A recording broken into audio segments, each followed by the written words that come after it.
3. Kebenaran Hadrat Mirza Ghulam Ahmad alaihissalam, Imam Mahdi dan Masih Maud. Bahagialah orang-orang yang mempercayai semua utusan Allah Ta'ala sebagaimana yang telah diajarkan oleh Al-Quran. A'udzubillahi minasyaitonirrajim.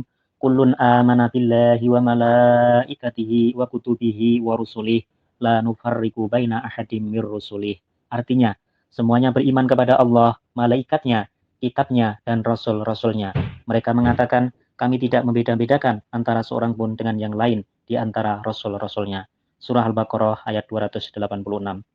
Pada zaman ini, Allah Ta'ala telah membangkitkan seorang utusan dan Rasul untuk memajukan rohani umat manusia di seluruh dunia, yaitu Hadrat Mirza Ghulam Ahmad alaihissalam tahun 1835 sampai 1908 sebagai Imam Mahdi dan Masih Maud. Banyak orang yang telah beriman kepada beliau, tetapi sebagian besar umat manusia dewasa ini masih belum dapat mempercayai kebenaran beliau sebagai Masih Maud dan Imam Mahdi. Mungkin mereka itu masih ragu-ragu untuk menerima kebenaran beliau. Oleh karena itu, saya akan berusaha memberikan keterangan dan bukti-bukti tentang kebenaran beliau alaihissalam. Semoga semua orang, khususnya kaum muslimin, mendapat taufik dari Allah Ta'ala untuk beriman kepada beliau. Amin. Dalil pertama, Allah Ta'ala berfirman di dalam Al-Quran, Faqad labistu fikum umurum min qablihi afala ta'qilun. Artinya, sesungguhnya aku telah tinggal bersamamu beberapa lama sebelumnya. Apakah kamu tidak memikirkannya? Surah Yunus ayat 17. Berdasarkan ayat ini, orang yang memproklamirkan diri sebagai nabi dan rasul haruslah orang yang suci dan tidak memiliki aib sedikit pun. Demikianlah kehidupan Hadrat Mirza Ghulam Ahmad alaihissalam diakui baik oleh kawan maupun lawan, bahwa beliau adalah orang yang sangat suci dan tidak pernah melakukan suatu perbuatan aib, serta selalu menjalani hidup sesuai dengan kehidupan dan sunnah Rasulullah Shallallahu Alaihi Wasallam. Dalil kedua, Allah Ta'ala berfirman di dalam Al-Quran, Walau taqawwala alaina ba'dul aqawil, la akhadna minhul bil yamini, thumma laqata'na minhul watin. Artinya, dan sekiranya ia mengada-adakan atas nama kami sebagai perkataan, niscaya kami akan menangkap dia dengan tangan kanan, kemudian tentulah kami memotong urat nadinya. Surah Al-Haqqah ayat 45 sampai dengan 47. Menurut ayat ini, jika seseorang mengaku mendapat wahyu dari Allah Ta'ala, padahal dia berdusta, maka Allah sendiri yang akan membinasakannya, dan usianya tidak panjang. Orang yang mendapat wahyu dan ilham, kemudian memproklamirkan diri sebagai Nabi dan Rasul, ia harus hidup sekurang-kurangnya 23 tahun, dihitung sejak ia menerima wahyu yang berisi pengutusannya. Standar ini diambil dari Rasulullah SAW yang menerima wahyu pada usia 40 tahun, dan setelah itu masih bertahan hidup walau dalam berbagai macam ancaman maut selama 23 tahun dan wafat pada usia sekitar 62 tahun. Hadrat Mirza Ghulam Ahmad alaihissalam memperoleh wahyu yang berisikan perintah pengutusan beliau pada bulan Maret 1882. Kul inni umirtu wa ana awwalul mu'minin. Artinya, katakanlah, aku diutus, aku diperintahkan oleh Allah dan akulah yang paling pertama beriman. Hadrat Mirza Ghulam Ahmad alaihissalam wafat secara wajar pada tahun 1908. Artinya, beliau hidup lebih dari standar waktu 23 tahun tersebut. Hal itu menjadi bukti atas kebenaran beliau alaihissalam.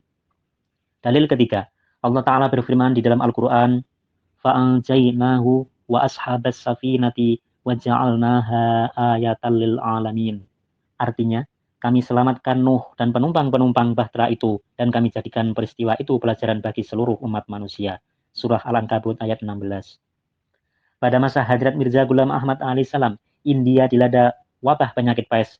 Tak terhitung banyaknya orang yang meninggal dunia akibat wabah tersebut.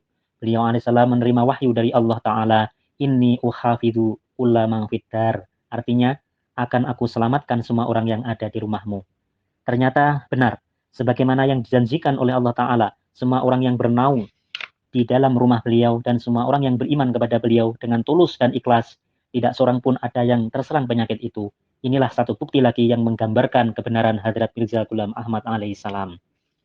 Dalil keempat, Allah Ta'ala berfirman di dalam Al-Quran, Kataballahu la'aghlibanna ana wa rusuli. Artinya, Allah telah menetapkan aku dan Rasul-Rasulku pasti akan menang. Surah Al-Mujadilah ayat 22. Hadrat Mirza Ghulam Ahmad alaihissalam memperoleh wahyu dari Allah Ta'ala dalam bahasa Urdu yang bunyinya, Me teri tabliko zaminki kinarungta pahunca ungga. Artinya, aku akan sampaikan tablik engkau ke seluruh pelosok dunia. Kebenaran wahyu ini sekarang telah menjadi bukti nyata dan sangat menakjubkan. Semua orang telah tahu bahwa murid-murid dan para pengikut Hadrat Mirza Ghulam Ahmad alaihissalam telah tersebar luas di seluruh dunia. Jemaat-jemaat beliau telah berdiri di hampir semua negara di dunia. Dalil kelima, Allah Ta'ala berfirman di dalam Al-Quran, Alimul ghaibi fala yudhiru ala ghaibihi ahada illa man irtada mir rasul. Artinya, Tuhan yang maha mengetahui yang gaib dan dia tidak mengatakan kepada seorang pun tentang yang gaib itu kecuali kepada Rasul yang diridhoinya. Surah Al-Jin ayat 27 dan 28. Pada tahun 1891, Hadrat Mirza Ghulam Ahmad alaihissalam menerima wahyu dari Allah Ta'ala dalam bahasa Urdu yang bunyinya sebagai berikut. Dunia me ek nazil aya, para dunia ne use habul nahtia, lekin guda use habul karga, aur barizor, aur hamlung se uski sacai zir kadega. Artinya, seorang pemberi ingat telah datang ke dunia, dunia tidak menerimanya, tetapi Tuhan akan menerimanya dan akan menzahirkan kebenarannya dengan serangan-serangan yang kuat dan hebat. Wahyu ini menggambarkan bahwa jemaat Hadrat Mirza Ghulam Ahmad alaihissalam akhirnya akan dimenangkan melalui pertolongan-pertolongan Allah Ta'ala dan musuh-musuh beliau akan dibinasakan oleh doa-doa beliau kepada Allah yang Maha Kuasa. Para penentang dan musuh beliau yang besar diantaranya adalah Alexander Dowie, seorang tokoh Kristen di Amerika Serikat yang mati dengan segala kehinaannya pada tahun 1907. Kemudian Abdullah Atam, seorang pendeta di India yang mati dengan penuh aib pada tahun 1896. Lekram, seorang tokoh Hindu Arya yang mati terbunuh secara misterius dan mengerikan pada tahun 1897, dan banyak lagi yang lainnya. Kebinasaan mereka itu semua adalah berdasarkan kabar-kabar gaib yang diterima oleh Hadrat Mirza Ghulam Ahmad alaihissalam dari Allah Ta'ala yang disaksikan oleh pihak-pihak lainnya. Dalil keenam, Allah Ta'ala berfirman di dalam Al-Quran, wa akhorina minhum lamma yalhaqu bihim wa huwal azizul hakim. Artinya, dan Muhammad juga diutus kepada kaum yang lain dari mereka yang belum pernah berhubungan dengan mereka, dan dialah yang maha kuasa lagi maha bijaksana. Surah Al-Jumu'ah ayat 4. Tafsir ayat ini terdapat di dalam kitab hadis Imam Bukhari sebagai berikut.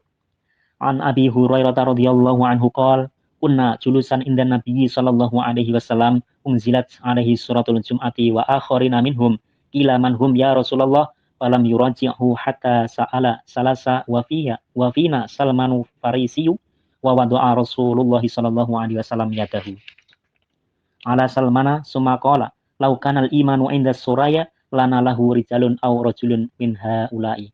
Artinya, Abu Hurairah radhiyallahu an menerangkan, kami sedang duduk-duduk dekat Nabi sallallahu alaihi wasallam ketika surah Jum'ah diturunkan kepada beliau sallallahu alaihi wasallam. Sahabat bertanya siapakah yang dimaksud dengan wa akharina minhum di dalam ayat itu? Beliau tidak menjawab hingga para sahabat bertanya sampai 3 kali. Di antara kami terdapat seorang yang bernama Salman dari Persia atau Iran. Kemudian Rasulullah sallallahu alaihi wasallam meletakkan tangan beliau di atas pundak Salman seraya bersabda, jika iman telah terbang ke bintang suraya, beberapa orang laki-laki atau seorang laki-laki dari antara orang-orang ini, asal Persia, akan mengambilnya kembali. Hadis dalam riwayat Bukhari dalam Sahihnya dan tafsir Ibnu Katsir, jilid 4, halaman 362, terbitan Sulaiman Mar'i, Singapura. Sesuai ayat tersebut dan tafsirnya, yang terdapat di dalam Sahih Bukhari, terbukti bahwa yang dimaksud adalah Hadrat Mirza Ghulam Ahmad alaihissalam lah orangnya, sebab nenek moyang beliau berasal dari Persia dan hijrah serta tinggal di Hadian, India. Dan beliau berdasarkan perintah dari Allah Ta'ala telah memproklamirkan diri sebagai Masih Maud dan Imam Mahdi yang dijanjikan untuk membawa kembali iman yang telah hilang tersebut. Dalil ketujuh, Allah Ta'ala berfirman dalam Al-Quran, wa idza qala Isa bin Maryam ya bani Israila inni rasulullahi ilaikum musaddiqan lima baina yadayya minat taurati wa mubassiram bi rasuliyati min ba'di ismuhu Ahmad.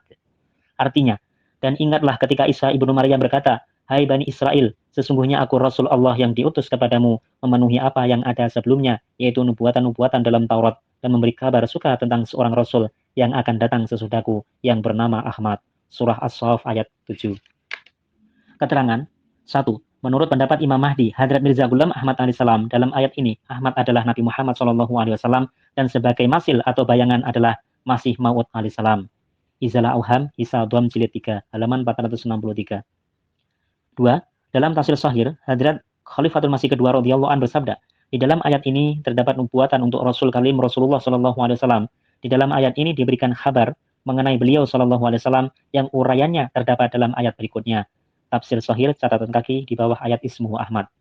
3. Mufti Silsilah Ahmadiyah Mubasir Ahmad Kahlon berdasarkan pendapat Imam Mahdi Masih Maud alaihissalam dan Khalifatul Masih kedua radhiyallahu an memberi fatwa bahwa ayat Ismu Ahmad berlaku pertama kepada Nabi Muhammad SAW dan sebagai masil atau bayangan kepada Hadrat Mirza Ghulam Ahmad alaihissalam. Darul Ifta Silsilah Aliyah Ahmadiyah nomor 36 tanggal 3 Oktober tahun 2000. Dalil ke-8.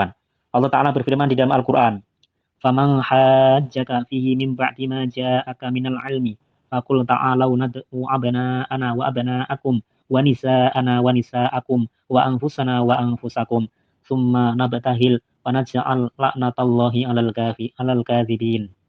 Artinya, maka barang siapa berbantah dengan engkau tentang dia setelah datang kepada engkau ilmu ilahi, maka katakanlah kepadanya, marilah kita masing-masing memanggil anak-anak kami dan anak-anak kamu, dan perempuan-perempuan kami dan perempuan-perempuan kamu, dan orang-orang kami dan orang-orang kamu. Kemudian kita bermubahalah kepada Allah, dan kita mintakan laknat Allah atas orang-orang yang berdusta. Surah Al-Imran ayat 62. Sehubungan dengan ayat ini, Hadrat Mirza Ghulam Ahmad alaihissalam pada tahun 1867 dalam buku beliau Anjam-e-Atam menuliskan, orang-orang yang tidak mau mengerti pengakuanku, meskipun aku telah menjelaskannya berdasarkan dalil-dalil dari Quran Karim dan hadis, dan mereka tidak henti-hentinya mengkafirkan dan mendustakan aku, maka aku panggil mereka semua untuk memanjatkan doa mubahalah, tetapi mereka tak ada yang mau menerima tantanganku. Yakni, mubahalah ini pun merupakan salah satu cara untuk membuktikan kebenaran Hadrat Mirza Ghulam Ahmad alaihissalam. Dalil ke-9. Rasulullah SAW bersabda, "Inna limahdina ayataini lam takuna mundu khalqis samawati wal ardi, yang kasiful qamaru li awwali lailatin min ramadhana wa tankasifu samsu fin nisfi minhu." Artinya, sesungguhnya untuk Mahdi kita ada dua tanda yang belum pernah terjadi sejak langit dan bumi diciptakan, yaitu gerhana bulan akan terjadi pada malam pertama dalam bulan Ramadan, dan gerhana matahari akan terjadi pada pertengahannya. Sunan Ad-Darul Qutni, Darun Nasri Al-Kutubi Islamiyah Lahore, jilid 2 halaman 65. Pada tahun 1890, berdasarkan perintah dari Allah Ta'ala, Hadrat Mirza Ghulam Ahmad alaihissalam telah memproklamirkan diri sebagai Imam Mahdi, dan pada tahun 1894, Allah Ta'ala telah memperlihatkan peristiwa gerhana bulan dan gerhana matahari dalam satu bulan Ramadan yang sama, tepat sesuai kriteria-kriteria yang telah diisyaratkan oleh Rasulullah SAW dan bertepatan dengan tanggal-tanggal yang telah dikabarkan. Dalil ke-10. Rasulullah SAW bersabda, An Abi Hurairah radhiyallahu anhu qala, An Abi Hurairah radhiyallahu an qala Rasulullah sallallahu alaihi wasallam, "Innallaha yab'atsu li hadhil ummati ala ra'si kulli mi'atin sanatin ma yujaddilu laha dinaha." Artinya, Abu Hurairah radhiyallahu an menerangkan, Rasulullah sallallahu alaihi wasallam bersabda, sesungguhnya Allah Ta'ala akan mengirimkan untuk umat ini pada permulaan setiap 100 tahun seorang mujadid yang akan memperbaiki agama. Hadrat Mirza Ghulam Ahmad alaihissalam berdasarkan perintah dari Allah Ta'ala telah memproklamirkan diri sebagai mujadid pada akhir abad ke-13. Sejak itu sampai sekarang, tidak ada seorang pun yang memproklamirkan diri sebagai mujadid untuk abad ini, kecuali beliau. Dalil ke-11. Rasulullah SAW bersabda, "Yushiku man asa minkum an ayalqa Isa ibna Maryama imaman mahdiyan wa hakaman adalan." Artinya, hampir dekat saatnya orang yang hidup di antara kamu akan bertemu dengan Isa ibnu Maryam yang menjadi Imam Mahdi dan hakim yang adil. Musnad Ahmad bin Hambal jilid 2 halaman 411. Rasulullah SAW di tempat lain bersabda, "La mahdiya illa Isa." Artinya, tidak ada Mahdi melainkan Isa. Hadis Sunan Ibnu Majah, Darul Fikr, jilid 2 halaman 362. Hadis ini menerangkan bahwa Mahdi dan Isa yang dijanjikan itu bukan terdiri dari dua orang, tetapi satu orang dengan dua nama. Hadrat Mirza Ghulam Ahmad alaihissalam lah yang memproklamirkan diri sebagai Isa yang dijanjikan dan juga sebagai Imam Mahdi. Menurut Rasulullah SAW, rupa Nabi Isa alaihissalam adalah sebagai berikut. Fa'amma Isa fahmaru sya'dun aridus sodri. Artinya maka Isa alaihissalam berwarna merah, rambutnya ikal dan dadanya lebar. Sedangkan rupa Masih yang dijanjikan atau Imam Mahdi itu dijabarkan sebagai berikut. Fa'idha rajulun udamu ka'asani ma yuro min adamir rijali tadribu limatuhu baina mangkibaihi rajulus sa'ri. Artinya, maka dialah seorang berwarna gandum, cantik di antara orang-orang berwarna gandum, rambutnya jatuh panjang di antara pundaknya dan tinggi yang sedang. Hadis riwayat Sahihul Bukhari, Darul Ihya Kutubil Arabiyah, Mesir jilid 2 halaman 255. Dalil ke-12. Rasulullah SAW bersabda, "Man mata bi ghairi imamin, mata mitatan jahiliyatan." Artinya, barang siapa mati tanpa mempunyai imam, ia mati secara jahiliyah. Hadis riwayat Ahmad dan Tabrani dalam Kanzul Umal jilid 1. Imam zaman pada zaman sekarang ini ialah Hadrat Mirza Ghulam Ahmad alaihi salam. Orang-orang yang tidak berusaha untuk mengenalnya, maut mereka adalah sebagaimana yang tertulis dalam hadis tersebut. Dalil ke-13. Rasulullah Shallallahu alaihi wasallam bersabda, "Fa idza ra'aitumuhu fabayi'uhu walau habwan 'ala salji fa innahu khalifatullahil mahdi." Artinya, apabila kamu melihatnya sang Mahdi, maka berbaiatlah padanya walaupun kamu harus merangkak di atas salju karena beliau adalah khalifah Allah dan Al-Mahdi. Hadis riwayat Sunan Ibnu Majah, Darul Fikr jilid 2 halaman 1367. Hadis nomor 4084. Hadis ini menjelaskan, baiat kepada Imam Mahdi diharuskan bagi seluruh kaum muslimin. Walaupun untuk itu mereka harus mengalami banyak kesulitan dan kesusahan. Orang-orang yang tidak masuk dalam baiatnya, mereka bukan muslim yang hakiki, sedangkan menurut hadis lain, mereka adalah muslim yang hanya di bibir. Semoga Allah Ta'ala memberi taufik dan hidayah kepada segenap umat muslim untuk mengenal dan menerima imam zamannya, yaitu Imam Mahdi dan Masih Maud, Hadrat Mirza Ghulam Ahmad alaihissalam. Semoga Allah Ta'ala membuka hati mereka yang membaca buku kecil ini, supaya mereka dapat masuk dalam barisan tentara rohani Imam Mahdi yang senjatanya tidak lain hanyalah Al-Quran dan hadis. Sudah menjadi rencana dan kehendak Allah Ta'ala bahwa dalam kemenangan Islam atas semua agama lainnya adalah melalui Imam Mahdi beserta para pengikutnya.